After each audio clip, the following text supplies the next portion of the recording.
I stayed with Tom Platz the first day in California.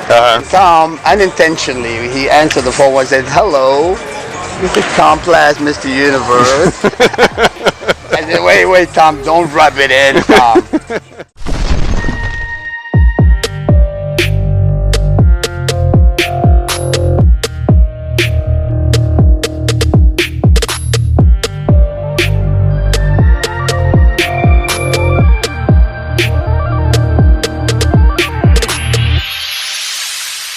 Alright, this is John Hansen with Old School Labs. We're at the Mecca of Bodybuilding, Gold's Gym in Venice, California. And I'm here with my fellow Old School Labs Ambassador, Samir Bannout, 1983 Mr. Olympia. Samir, hey, how you John. doing, buddy? Good to see you. Doing good.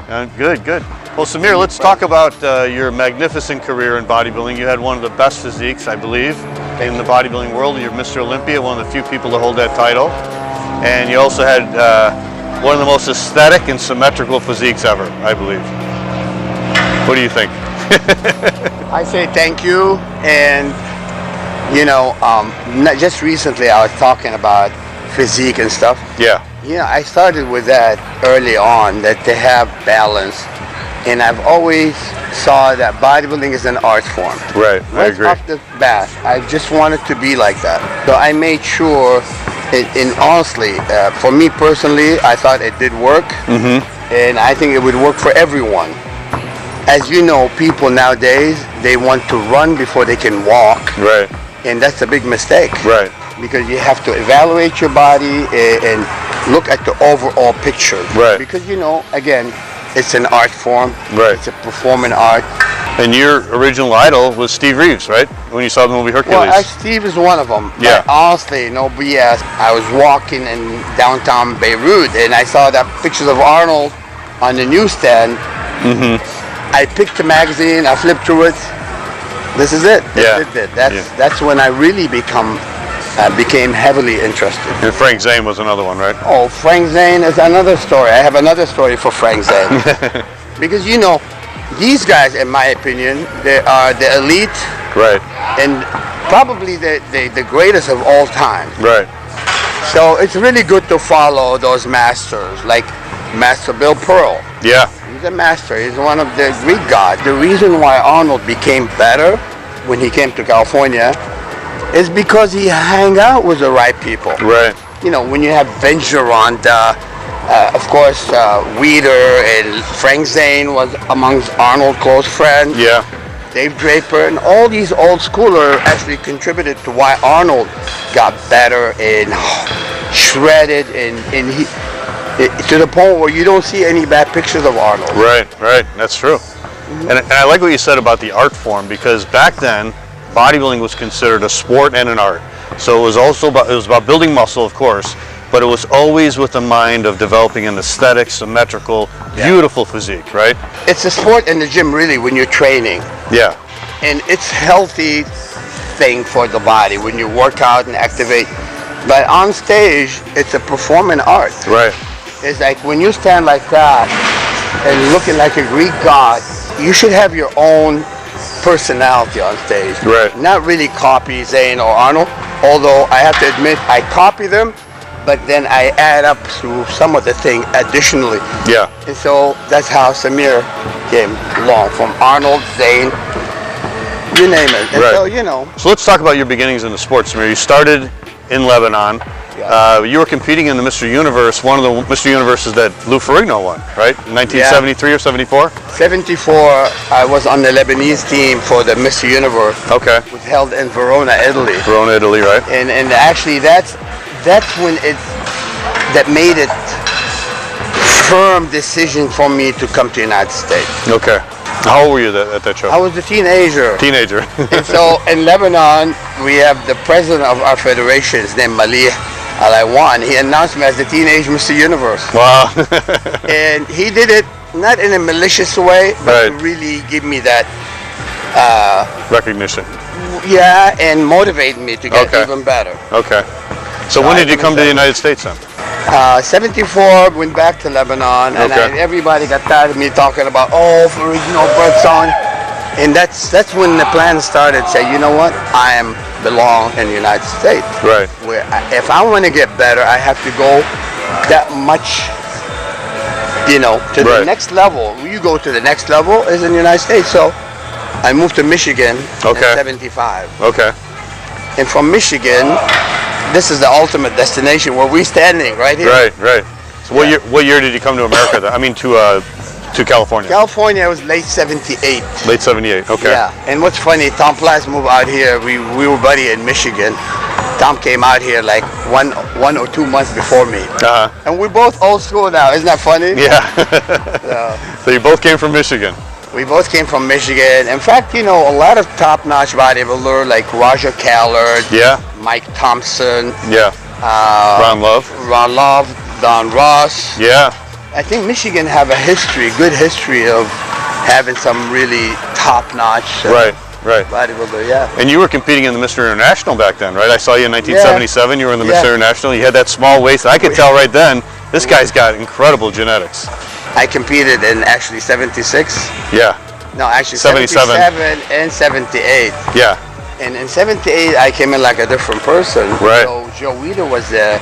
Joe Gold was there. You were there. Yeah. And many felt my result was bogus a little bit. Yeah. So good enough Joe Gold when I came into World Gym. And Joe Gold, he said, listen, son, I'm not going to, you know me, I don't kiss ass. I picked you to be the overall winner. I'm like, oh my God. It's like Joe Gold telling me this. Yeah. And he goes, listen, you're welcome in my gym. You have a lifetime membership at World Wow, Gym. no kidding. I swear. I'm like, wow, I got a goosebump. Yeah. Rest in peace. Joe Gold is a wonderful, and he is a true hardcore person. And he's got a lot to do why bodybuilding became so great and Yeah. it's getting better. He built the great equipment. He was right there from the days of Gironda, Reeves, and so Right. you know, we always have to honor these Yeah. people. He So- started it all. So Joe Gold was very nice to me, and so you know, between World and Gold, where we standing here. Yeah. So that was my home ever since. And then 79 was a big day for you, or a big year for you because you won the Mr. Universe. Well, not too many know the story. 1978, I had a plan to go to Acapulco, the Mr. Universe in Acapulco, Okay. and I was ready. My buddy Tom Platz won that show, but I have some complication with visa. Oh. And at the time, I was working with a guy named George Turner, also rest in peace, another old schooler. Yeah, from St. Louis. And George freaked out. He said, "Oh my God, you could have done it. Why you wait till the last minute?" I didn't know, and so and that couldn't go to Acapulco. Yeah. But 79, you did win the Universe and you beat out Ron Tufel. I was mad because I could have done so. It could have been really Tom Platz top competition Yeah. that year. You know, you never know. But I mean, Tom, he won. He was unbelievable. And so I came in good enough. I stayed with Tom Platz the first day in California. Uh-huh. And Tom, unintentionally, he answered the phone and said, "Hello, this is Tom Platz, Mr. Universe." I said, wait, Tom, don't rub it in, Tom. But, you know, as you know, Tom is very competitive, a great guy, Yeah. and also deserves a lot of respect because Tom is actually true golden era with me because we came together almost simultaneously Yeah. to California. It's crazy. It's insane that It is. what you see in your mind eyes happen. Yeah, exactly. That's crazy. You know, before the 74 Universe, I used to have a dream. I used to have a dream that I'm on stage, my arms being held, I'm the winner. Mm-hmm. But it didn't happen in Verona, but it did happen years after. Yeah, in 79. Mr. Olympia, Samir Bannout. Deep down inside, I felt like I'm the top contender for that title. Mm-hmm. And you know, Tom is a badass bodybuilder, so I would have known, I would have probably been his toughest competition. Yeah. But he won it, I won it, everyone's happy. Right, right. You both made it. Yes. When we both old school, you see? Right. So you did your first Mr. Olympia in 1980 in Sydney, Australia. The 1980 Mr. Universe, Mr. Olympia. Mr. Olympia. I was so anxious. I was so happy just to take part in that show. Mm-hmm. And not too many people knew this, but I trained like I was insane. I overtrained. Okay. I overdieted. I was like so crazy about my prep. But you know, sometimes we could try too hard and that could backfire. Yeah. And that's exactly what happened. And so I had the body. Believe it or not, I didn't have 1 milligram fat on me, but I was puffed up. Yeah, holding water. Hormonal reaction to stress and being anxious and all this. It can work against you. Yeah, you almost tried too hard. Beyond hard. Yeah. I can't tell you what I done, but it doesn't matter now. Yeah. Yeah. But how was that competing against your idol, Arnold? Because Arnold came back after 5 years of retirement. You want to know something? This is really funny. I was there, and I was more excited about competing with Arnold. Yeah, than beating him. And so, but I looked at myself. I know that something wasn't right, and I knew I wouldn't win. So I was rooting for Arnold. Yeah. I'm serious. I was rooting for Arnold. Yeah. And you know, a lot of things had gone wrong in that competition. And you know, the ultimate result was the judges picked up Arnold. And some of those guys were really upset. And you know, there was like little disagreement backstage about let's do it 1 class or 2 classes. Right, right. And I was one of the people that jumped in the middle to stop the fighting. Between Arnold and Mike Mentzer. Yeah, but you know, it's a history and good memory. To me, it's a good memory. And then the next year, Franco won. You're another one of your idols. Yeah, Franco is another guy that I really liked over the years.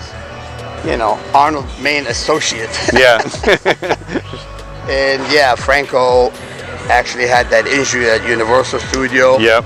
In Strongman Show where he broke his legs and it really didn't heal yet. Yeah. So he was a little bit behind on one of his legs. Yeah, and, one of his legs was smaller. And when you're standing next to Mr. Leg, Tom Platz, yeah. Tom's legs is like scary, out of this world. Yeah.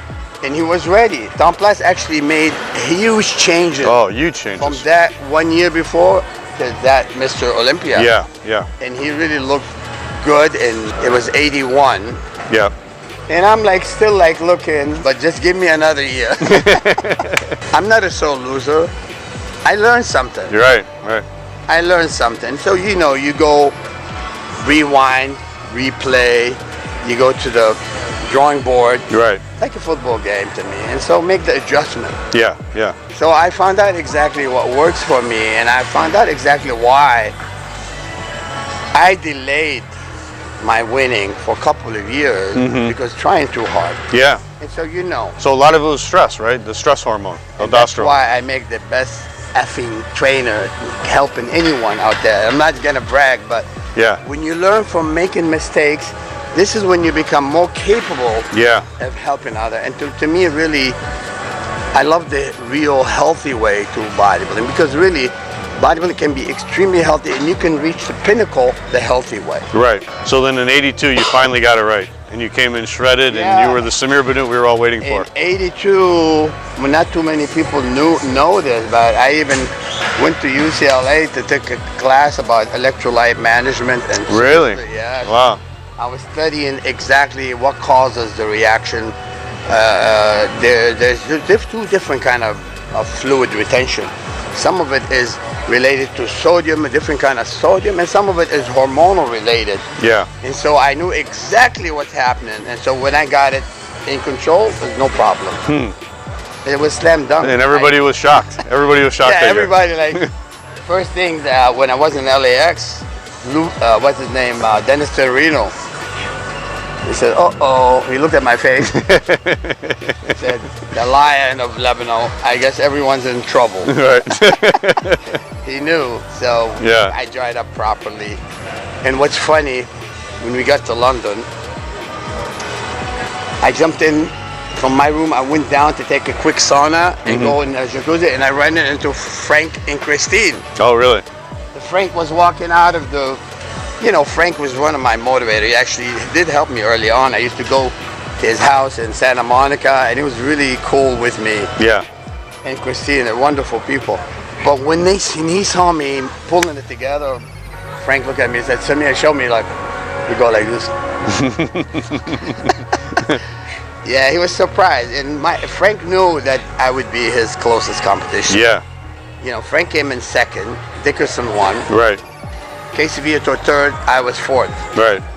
You know, but the result could be a little bit different, but in my opinion. But also it was an honor to be next to Zane too. Yeah, yeah. Zane is one of my main heroes, and not to forget Chris Dickerson is one of the greatest. Yeah. And to me, Chris Dickerson He is Mr. Olympia Plus, and he deserves everything he got. Yeah. You can never say anything but positive about Chris Dickerson. Yeah, yeah. And I love that person as a human being. He's a great guy. Right, right. Absolutely. Yeah. So I didn't mind coming forward. right. But everybody knew you arrived. Everybody knew you were a threat now. When I left the stage in London, I went like this, told the audience, I did like this. Don't worry about it. I'm coming back next year now. You said that to everybody. I swear. Immediately the planning started for 83. So tell us about 83 then. You added a little bit more muscle, but you had the diet down now. You knew exactly what to do. I knew that I would peak properly. Yeah. And I knew there was some room for some gain. In fact, I missed my peak by a hair in 83. Okay. You know, I wasn't 100%. I was like maybe 80%. Oh, really? Yes. Okay. But it doesn't matter now. It was good enough to win.